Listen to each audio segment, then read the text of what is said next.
Our topic for today is going to be on the patient assessments that we do in the sleep lab, as well as the documentations, the importance, etc. As sleep, we are the eyes and ears, the mouths, the voice.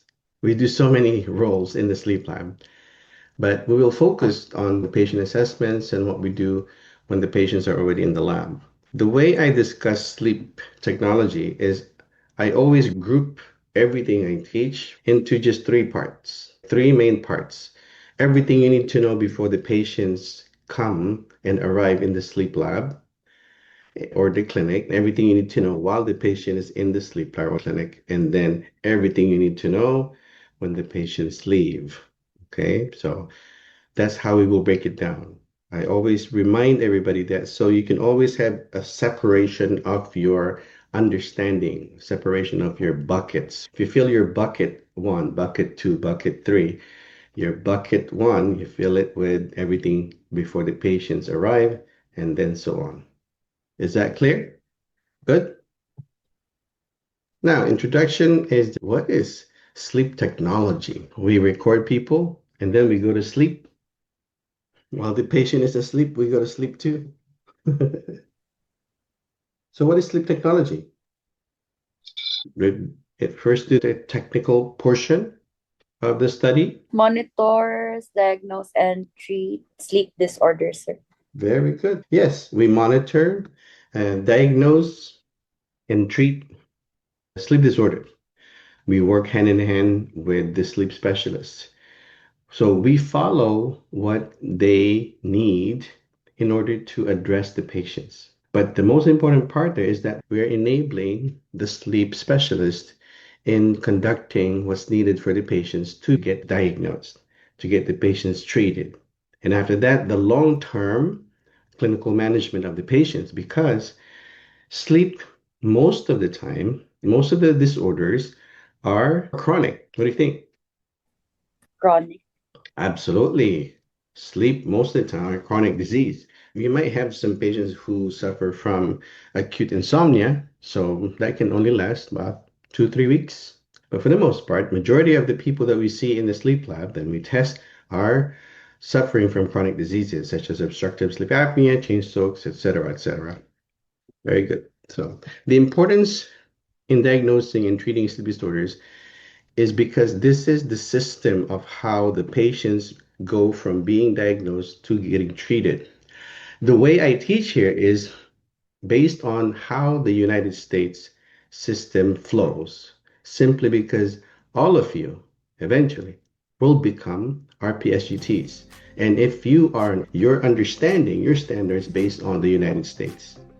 Okay, let's just be clear. We can have differences in how we do things in the Philippines, in Malaysia, in Saudi Arabia, in UAE, or even in Canada.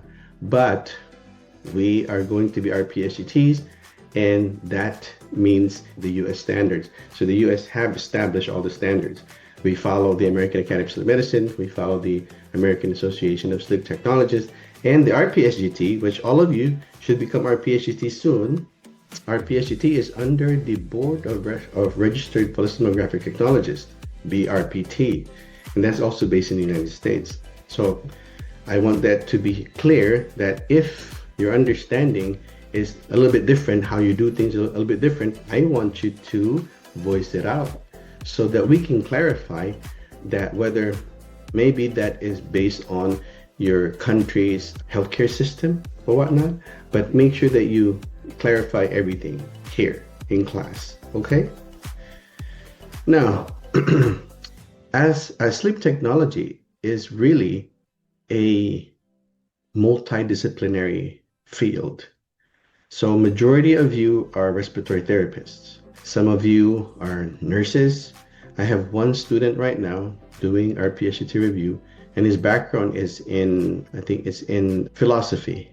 So it could be from different perspective. It's an advantage if you are in the medical field. It's an advantage for those who are RNs, RTs, medtechs to be in this field simply because you are already familiar with the terminologies, many other aspects of medicine.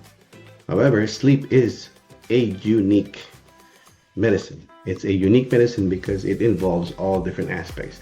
Just for example, when you do a sleep study, you put electrodes on the head, and that's the neurological perspective. We monitor brain waves, we want to see sleep stages, we want to monitor arousals, etc.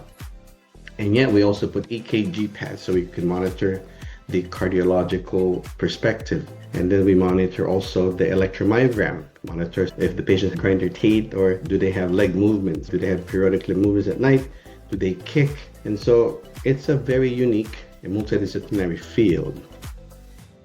We, the techs, are the one who really prepare the patients in the polysomnography portion of the patient treatment. We eventually lead to treatment of the patients.